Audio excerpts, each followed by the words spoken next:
Assalamualaikum warahmatullahi wabarakatuh. Nama saya Pinkan Saladina Nolani dan nomor hadir saya 33. Di video ini saya akan menjelaskan tentang mengetahui metode penelitian. Yang pertama ada pendekatan penelitian. Pendekatan penelitian yang digunakan dalam penelitian ini adalah pendekatan kuantitatif. Pendekatan kuantitatif dikonstruksi berdasarkan filsafat positivisme. Positivisme merupakan kepercayaan terjadinya dan terbentuknya fenomena sosial atas dasar fakta sosial atau realitas sosial. Pengetahuan yang benar dalam penelitian kuantitatif adalah ilmu pengetahuan atau science dan muncul dari pengalaman atau experience lalu berakhir pada proses penalaran atau reason. Peneliti biasanya menggunakan pendekatan kuantitatif untuk menjawab pertanyaan yang sedang diteliti secara umum dan lebih luas. Sesuai dengan pendekatan penelitian kuantitatif, dalam penelitian ini juga peneliti menggunakan pengetahuan dari pengalaman atau experience karena menggunakan kuesioner untuk mengetahui jawaban dari responden. Penelitian ini juga menggunakan angka dan variabel serta metode statistik. Jadi di penelitian pendekatan kuantitatif ini pendekatan yang berhubungan dengan angka dan semacamnya.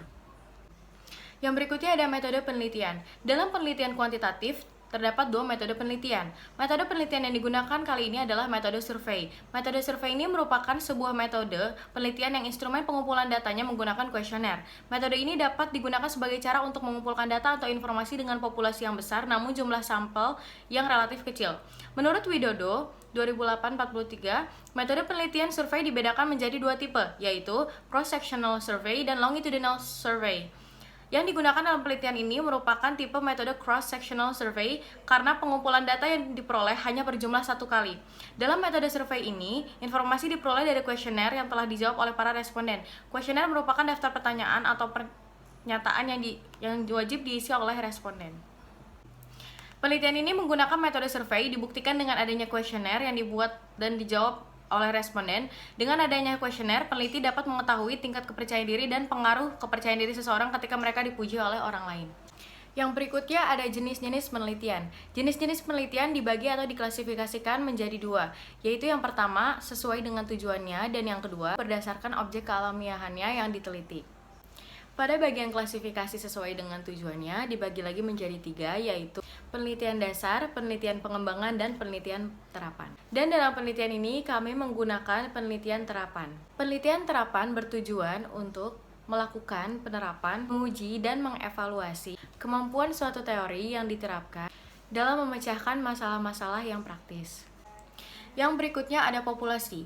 Populasi adalah jumlah keseluruhan dari satuan-satuan atau individu-individu yang karakteristiknya hendak diteliti. Dalam penelitian ini yang menjadi populasi dalam penelitian ini adalah seluruh mahasiswa Prodi Ilmu Komunikasi Universitas Negeri Jakarta. Yang berikutnya adalah sampel. Sampel penelitian adalah sebagian objek yang digunakan dalam penelitian yang dianggap mewakili seluruh populasi. Hal ini sesuai dengan yang dikemukakan oleh Ari Kunto 2012-34 yang mengemukakan bahwa sampel dapat diartikan sebagian atau wakil populasi yang diteliti. Untuk memperoleh data yang valid dan reliable dalam penelitian ini, penarikan sampel mahasiswa atau mahasiswi Prodi Ilmu Komunikasi menggunakan teknik sampling yang tepat dan akurat. Yang berikutnya adalah ukuran sampel. Sampel populasi yang digunakan dalam penelitian ini berasal dari mahasiswa Program Studi Ilmu Komunikasi Universitas Negeri Jakarta angkatan tahun 2019 dengan jumlah 83 mahasiswa. Dengan rumus yang digunakan adalah sebagai berikut. N sama dengan N besar per 1 plus N dikali N dikali E pangkat 2. N sama dengan 83 per 1 plus 83 dikali 0,1 pangkat 2 sama dengan 83 per 1 plus 83 dikali 0,001 sama dengan 83 per 1,83 sama dengan 46,35 atau dibulatkan menjadi 46.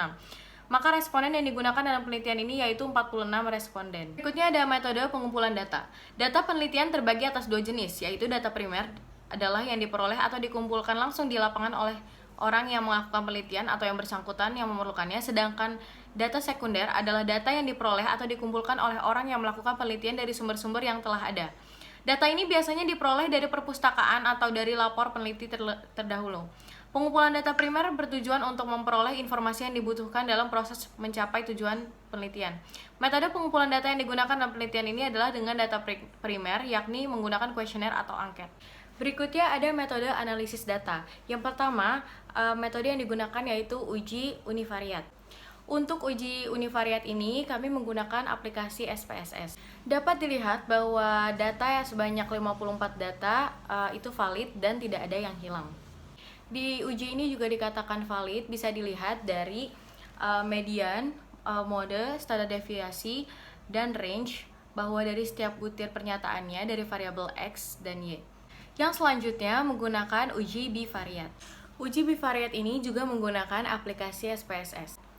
Uji bivariat ini dilakukan dengan teknik regresi linear, di mana dapat diketahui bahwa nilai A yaitu 19,084 dan nilai B yaitu 1,113 dan persamaan regresi linearnya yaitu Y sama dengan 19,084 ditambah 1,113. Berdasarkan persamaan yang telah disebutkan, dapat diketahui bahwa variabel X yaitu pujian akan semakin besar bila variabel Y yaitu kepercayaan diri juga semakin besar. Lalu jika variabel X semakin kecil, maka variabel Y juga akan semakin kecil. Di sini juga dapat dilihat bahwa ada pengaruh antar variabel. Berdasarkan hasil juga dapat kita ketahui bahwa diperoleh T hitung sebesar 9,266 dengan signifikan 0,000. Pada penelitian ini, T-tabel yang disandingkan dengan keyakinan yaitu sebesar 95%, dengan alfa sama dengan 5%, dan derajat bebas sebesar 2,006. Maka di sini H0 akan ditolak. Karena seperti yang kita ketahui bahwa nilai T hitung lebih besar dibandingkan dengan T-tabel. Hal ini membuktikan bahwa adanya pengaruh pujian terhadap kepercayaan diri seseorang. Yang terakhir ada keterbatasan dan kelemahan penelitian. Keterbatasan, berdasarkan pengalaman peneliti dalam melaksanakan penelitian ini, terdapat beberapa keterbatasan yang dialami selama menjalani penelitian ini, yaitu populasi dari penelitian yaitu mahasiswa ilmu komunikasi yang berjumlah 83 orang, namun sampel yang diambil hanya 46 orang. Keterbatasan juga dapat dari konsep penelitian, yaitu konsep penelitian sudah banyak dilakukan sebelumnya dan pada sisi teori, peneliti hanya memasukkan satu teori, yaitu teori komunikasi intrapersonal. Yang berikutnya ada kelemahan.